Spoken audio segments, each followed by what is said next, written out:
नमस्कार दोस्तों, आज हम लोग बिहार विधानसभा चुनाव के बारे में बात करेंगे। बिहार विधानसभा का चुनाव 3 चरणों में हो रहा है। ऐसे में इसके हम चुनावी इतिहास की चर्चा करेंगे और सत्ताधारी दल जदयू की चुनावी संभावना को टटोलेंगे। हम देखते हैं कि बिहार में विधानसभा चुनाव की शुरुआत 1951-52 से हुई और 67 तक कांग्रेस का ही वर्चस्व बना रहा। पहली बार 1967 के चुनाव में कांग्रेस पराजित हुई, यहां तक कि उसके मुख्यमंत्री के भी सहायक भी चुनाव हार गए और जिस महामाया प्रसाद सिंह ने उनको चुनाव हराया वही 1967 में विरोधी दल की ओर से मुख्यमंत्री बने।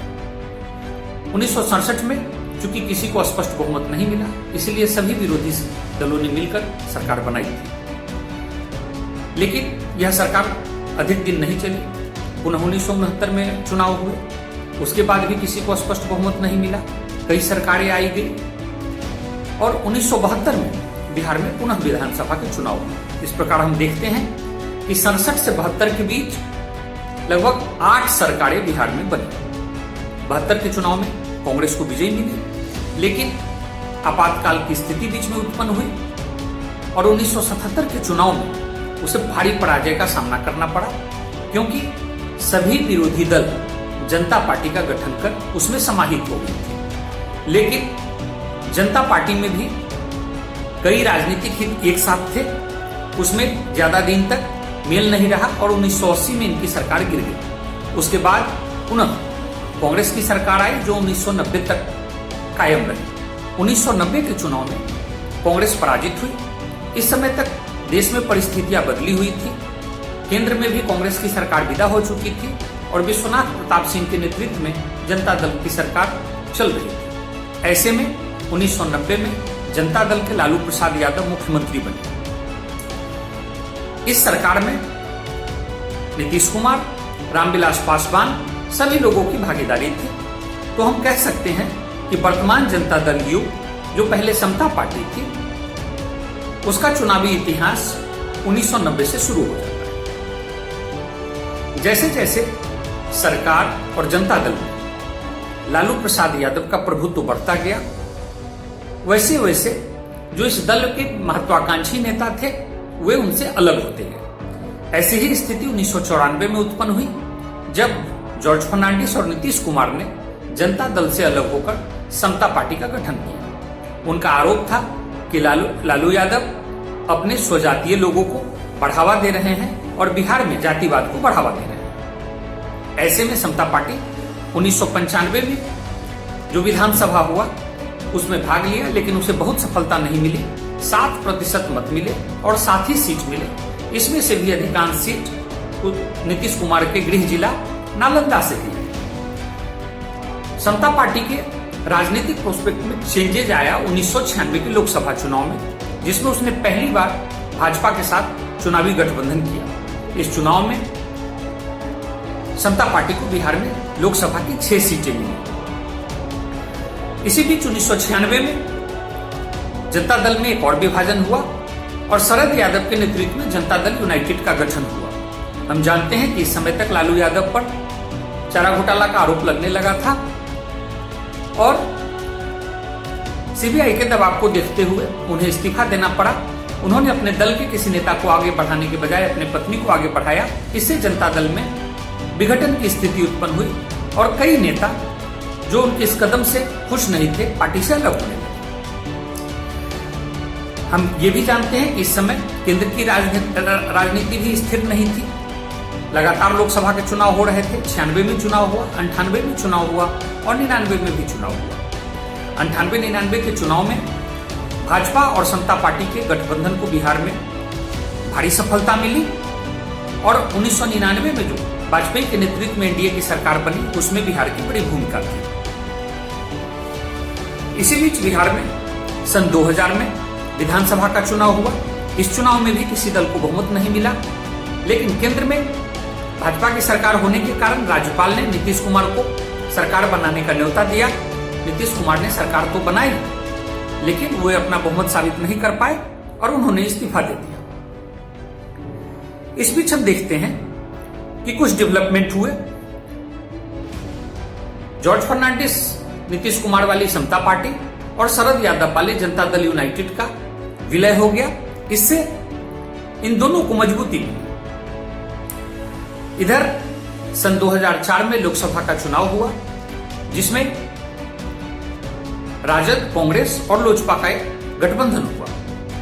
हम ये भी जानते हैं कि सन 2000 के आसपास रामविलास पासवान के नेतृत्व में लोजपा शरद यादव वाले जनता दल यूनाइटेड से अलग होकर बनी थी। तो सन 2004 के लोकसभा चुनाव में राजद, कांग्रेस और लोजपा गठबंधन को भारी सफलता मिली और मनमोहन सिंह की सरकार बनाने में इसकी बड़ी भारी भूमिका थी। इस चुनाव में भाजपा और जदयू गठबंधन को पराजय हाथ लगी और हम इसको इस तरह से समझ सकते हैं कि नीतीश कुमार बाढ़ सीट से अपना चुनाव हार गए, जो लगातार पिछले 5 चुनाव में वहां से जीत रहे थे। इन्हीं परिस्थितियों में फरवरी 2005 में बिहार में विधानसभा का चुनाव हुआ। इस चुनाव को समझने के लिए 2 बातों पर ध्यान देना जरूरी है। एक परिवर्तन तो यह हुआ कि पहली बार भाजपा और जदयू गठबंधन ने नीतीश कुमार को अपने मुख्यमंत्री के रूप में प्रोजेक्ट किया। दूसरा, यूपीए सरकार में एक साथ रहते हुए भी लोजपा राजद के विरोध में चुनाव लड़ी। इस चुनाव में किसी भी दल को बहुमत नहीं मिला। राजद सबसे बड़े दल के रूप में उभरी, लेकिन अब तक भाजपा वहां दूसरे नंबर की पार्टी बन गई थी। लेकिन इस चुनाव में जदयू दूसरे नंबर पर चली है। किसी का सरकार नहीं बना। रामविलास पासवान के 29 विधायक चुने गए, लेकिन उन्होंने किसी भी दल को समर्थन देने से इनकार कर दिया। ऐसी परिस्थिति में एनडीए ने सरकार बनाने का प्रयास किया। लोजपा के कई विधायक उसके संपर्क में थे, लेकिन तत्कालीन राज्यपाल बूटा सिंह ने वहां राष्ट्रपति शासन लगा दिया। इन परिस्थितियों में अक्टूबर 2005 में बिहार में पुनः चुनाव हुआ। इस चुनाव में नीतीश कुमार के प्रति सहानुभूति का भाव था। लोजपा के अधिकांश जीते हुए सवर्ण विधायक जनता दल यू के टिकट पर चुनाव लड़े। इस चुनाव में राजद को बहुमत मिला। जदयू 139 सीट जीतकर लड़कर 88 सीट जीती, जबकि भाजपा 102 सीट लड़कर 55 सीट जीती। इस चुनाव में जदयू को लगभग 20% मत मिले, जबकि भाजपा को लगभग 16% मत मिले। सीट के हिसाब से हम देखें तो पहली बार जदयू सबसे बड़ी पार्टी बन गई। मत प्रतिशत के हिसाब से देखें तो अभी भी राजद बिहार की सबसे बड़ी पार्टी बनी हुई थी। इस कार्यकाल में नीतीश कुमार ने कानून व्यवस्था, सड़क निर्माण आदि क्षेत्र में अच्छा काम किया। बालिकाओं के शिक्षा के प्रसार हेतु काम किया। उन्होंने साइकिल योजना, पोशाक योजना के द्वारा बालिकाओं को सशक्त करने का प्रयास किया। महिलाओं के लिए भी पंचायती राज में 50% सीट आरक्षण किए। पंचायती राज व्यवस्था के अंतर्गत अति पिछड़ा के लिए भी उन्होंने सीट आरक्षण किया। हम देखते हैं कि इस कार्यकाल में नीतीश कुमार ने प्रशासनिक कार्य के साथ साथ वोट बैंक निर्माण की दिशा में भी कार्य किया, क्योंकि नीतीश कुमार जिस जाति को बिलोंग करते थे उनकी संख्या बिहार में 4-5% से ज्यादा नहीं थी। ऐसे में वे अपनी मजबूती के लिए एक मजबूत वोट बैंक का निर्माण करना चाहते थे। इसीलिए सरकारी योजनाओं में उन्होंने दलितों में महादलित वर्ग का निर्माण किया, जिसमें पासवानों की इतर जितनी भी दलित जातियां थी उनको शामिल किया गया।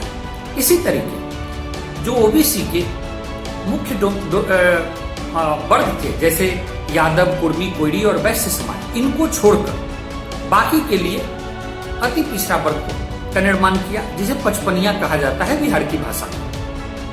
हम देखते हैं कि बाद के वर्षों में ये दोनों वर्ग नीतीश कुमार के बड़े समर्थक के रूप में उभरे। इसी प्रकार से गरीब मुसलमानों के लिए भी उन्होंने कुछ योजना चलाई और उनको अति पिछड़ा वर्ग में उन्होंने शामिल किया। 2010 के चुनाव में हम आगे देखेंगे कि इन वर्गों का नीतीश कुमार को बड़ा सपोर्ट मिला। इन्हीं परिस्थितियों में सन 2010 का विधानसभा चुनाव हुआ। पहले कार्यकाल में नीतीश कुमार द्वारा किए गए कार्य के कारण उन्हें सुशासन बाबू की छवि दी गई। इस चुनाव में जनता दल यू और भाजपा गठबंधन को भारी सफलता हाथ लगी और 243 सीट में से इस गठबंधन ने 206 सीट जीती। मत प्रतिशत के हिसाब से देखें तो इसमें जनता दल यू को लगभग 23% मत मिला और वह मत प्रतिशत के हिसाब से भी बिहार की सबसे बड़ी पार्टी बन गई। भाजपा के साथ रह के भी धर्मनिरपेक्ष छवि बनाने के कारण इस चुनाव में नीतीश कुमार को कुछ मुसलमानों का भी मत मिला।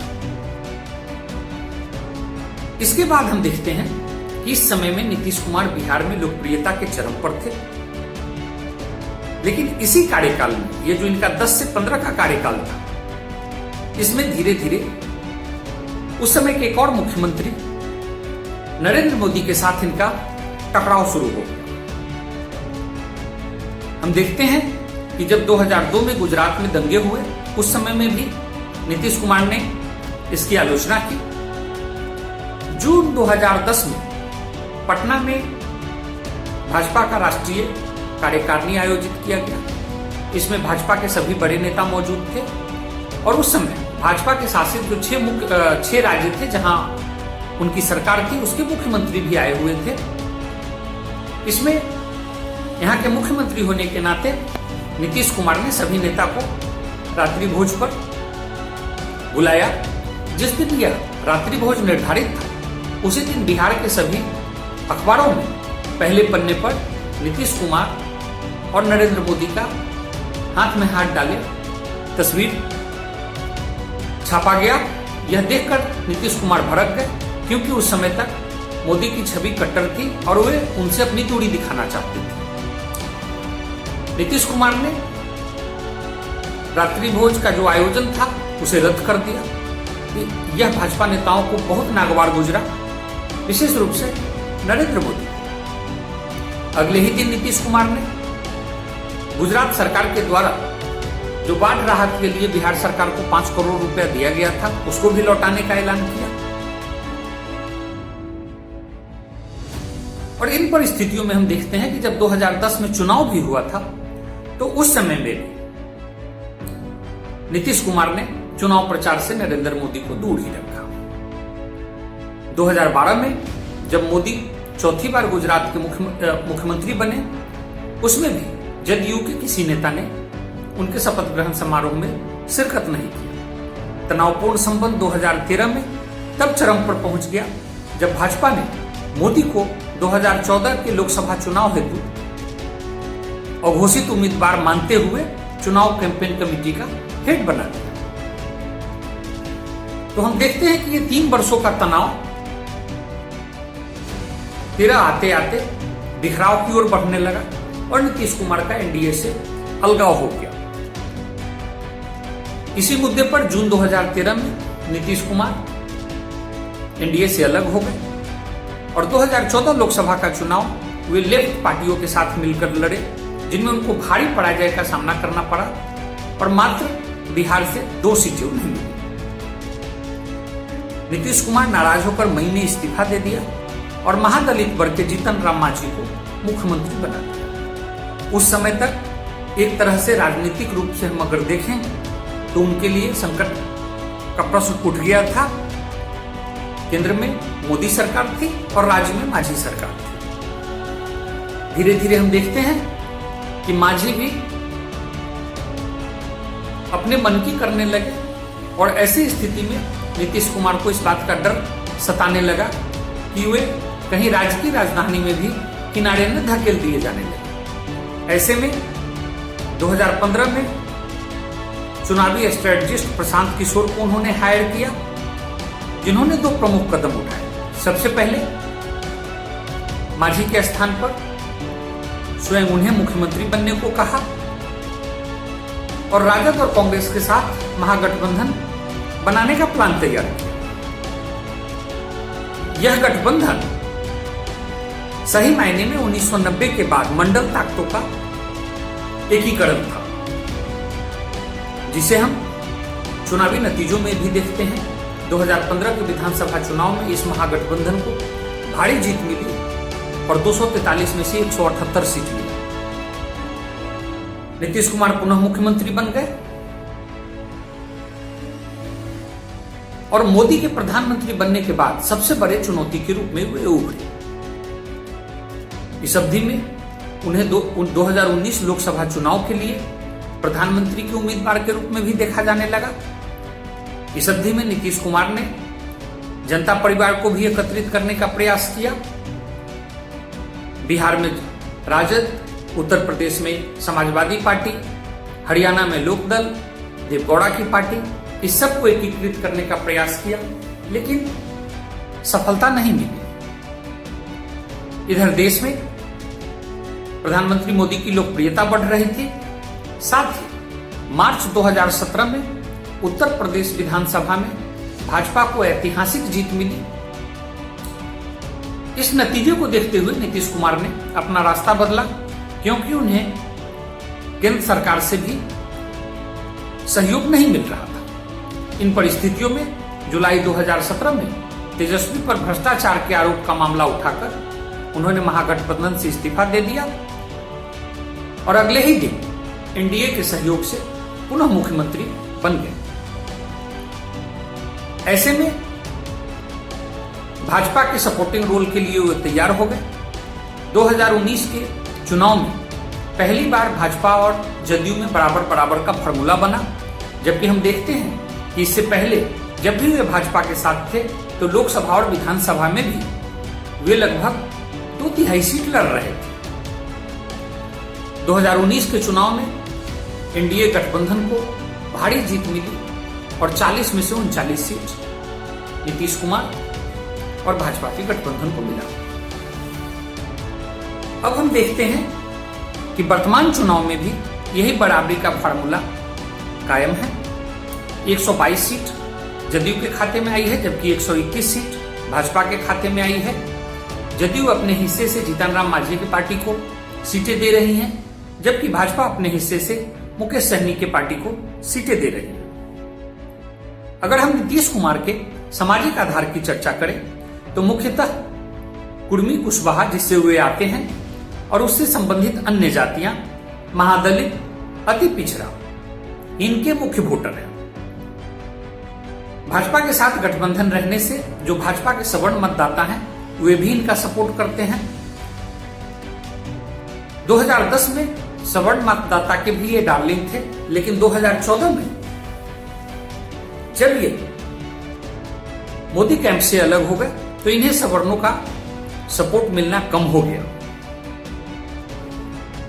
अगर हम इस चुनाव में इनकी वर्तमान स्थिति की चर्चा करें तो 15 साल तक गद्दी में रहने के कारण इनके विरुद्ध काफी नाराजगी देखी जा रही है। बार बार साथी बदलने के कारण सत्तालोलुप होने का भी आरोप इन पर लगा है। बीच की अवधि में प्रधानमंत्री मोदी से टकराव के कारण जो भाजपा के कोर वोटर यानी सवर्ण और वैश्य, उसमें भी ये अलोकप्रिय हो गए हैं। बेरोजगारी, भ्रष्टाचार और कोरोना जनित जो आर्थिक स्थिति है और उससे निपटने में जो बिहार सरकार ने कुव्यवस्था दिखाई है, इससे भी नाराजगी है।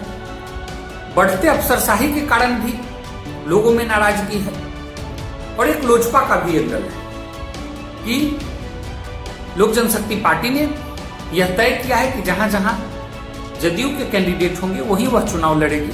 ऐसे में लोजपा उन सीटों पर एनडीए के बड़े वोट को अपनी तरफ आकर्षित कर रही है।